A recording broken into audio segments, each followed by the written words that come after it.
मला यावंच लागतं, राहावंच लागतं, जावंच लागतं. तुमची आमची इच्छा असो अगर नसो, तुम्हाला यावं लागतं, जावं लागतं, राहावं लागतं. कशामुळं? पाठीमागचं कर्म, पाठीमागची पाप आणि पाठीमागची वाल, तसं तुम्हाला भोगावं लागतं. प्रसिद्ध भावगीत तुम्हाला सर्वांना माहित आहे. जगी जीवनाचे सार घ्यावे जाणूनी सत्वर, जैसे ज्याचे कर्म तैसे फळ देतो ईश्वर. जसं कर्म करा तसं तुम्हाला भोगावं लागतं. आगा कर्मी जे बुरावी ते सुखदुःखी फळावे आणि तया ते भोगायावे देहा एका. जसं कर्म केलं ते कर्म भोगण्याकरता तुम्हाला यावं लागतं. एक प्रकार संपला. दुसरा मुद्दा, पापाचं पाप तुम्ही जसं केलंय. जन्मा येणे घडी पातकाचे मूळ, संचिताचे फळ. संचिताचे फळ जाणून या. तुम्ही पाठीमागच्या जन्मामध्ये जसं पाप केलं तसं तुम्हाला ते भोगण्याकरिता यावंच लागतं. नाही नाही, हे भोगतो न घडे संचिता वाचू, भोगतो न घडे संचिता वाचू.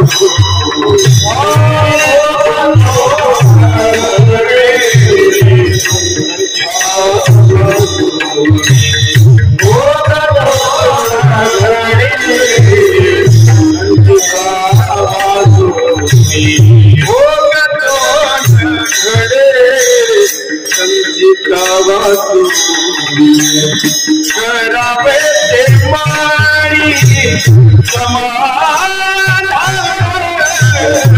करावे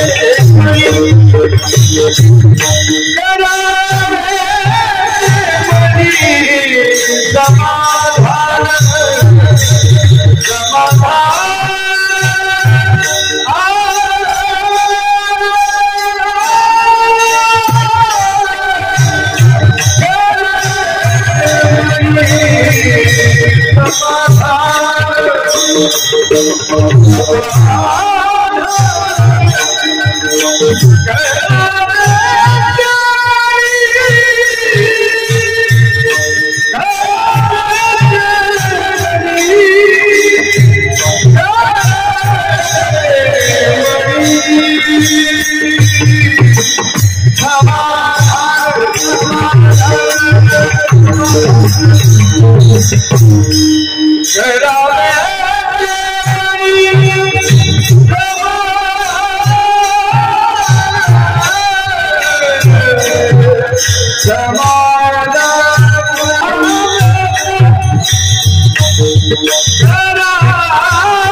पाठीमागच्या जन्मामध्ये जसं तुम्ही पाप कराल तसं तुम्हाला भोगावं लागतं. दुसरा मुद्दा संपला. आता राहिला तो तिसरा मुद्दा. पाठीमागच्या जन्मामध्ये जशी तुमची वासना शिल्लक राहील तसा तुम्हाला जन्म घ्यावा लागतो. प्रसिद्ध उदाहरण, हे जन भरत राजा अग्नी गर्भा गेला, जन भरत राजा अग्नी गर्भा गेला, अग्नी गर्भा गेला, अग्नी गर्भा गेला. जड भरत राजाने सर्व संघ परित्याग केला, आपलं राज्य सोडलं आणि वनामध्ये भगवान परमात्म्याची प्राप्ती करण्यासाठी साधना सुरू केली.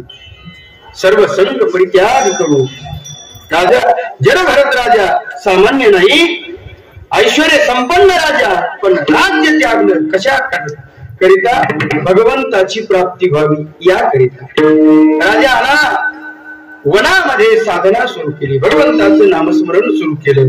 श्रीकृष्ण गोविंद हरे मुरारे, हे नाथ नारायण वासुदेव, हे नाथ नारायण वासुदेव, हे नाथ नारायण वासुदेव. आणि त्या साधनेमध्ये राजा रत झाला, मग्न झाला. साधना सुरू झाली. काही दिवस गेले आणि काही दिवस गेल्यानंतर योगायोग राजा नदीला पाणी आणण्यासाठी गेला तर नुकतंच जन्मलेलं ते हरणाचं पाडसू बघितलं. तसं पाडसं बघितलं तसं ते अत्यंत सुंदर उचलून घेतलं. आजूबाजूला बघितलं कोणी आहे का, तर कोणीच नाही. चला म्हटले आपण घेऊन जाऊ. स्वतःच्या कुटियामध्ये ते पाडस घेऊन आले. आल्यानंतर जो भरतवाडी जडभरत राजा, भरतवाडीची आला, जडभरत राजा साधनेमध्ये मग्न होता. जोपर्यंत हरिण भेटलं नव्हतं तोपर्यंत तो विचार करत होता, माझ्या मरणाचं कसं होईल, माझ्या मरणाचं कसं होईल देवा, अरे माझ्या मरणाचं कसं होईल. मात्र जेव्हापासून हरिण आणलं, त्या हरणाचं फारसं आणलं, आता मरण विसरला.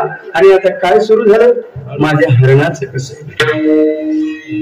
नामस्मरणामध्ये बाधा येऊ लागली, साधनेमध्ये बाधा येऊ लागली. जो राजा सर्व संग परित्याग करून आला होता भगवंताची प्राप्ती करण्याकरिता, मात्र तो राजा आता मरणाला विसरला. आणि आता हरणाला पकडलं. हरणाचं कसं होईल. जर साधनेला बसला, नामस्मरणाला बसला, डोळे मिटून बसला की त्याला वाटायचं अरे मी डोळे मिटल्यानंतर कोणी एखादा वाघ सिंह येईल आणि माझ्या हरणाला घेऊन जाईल. बघता बघता वय झालं आणि जडभरत राजाने प्राण त्याग केला. मात्र करत असताना मरण विसरला आणि हरणाला लक्षात ठेवलं. त्याचा परिणाम जडभरत राजा हरिणी गर्भा गेला.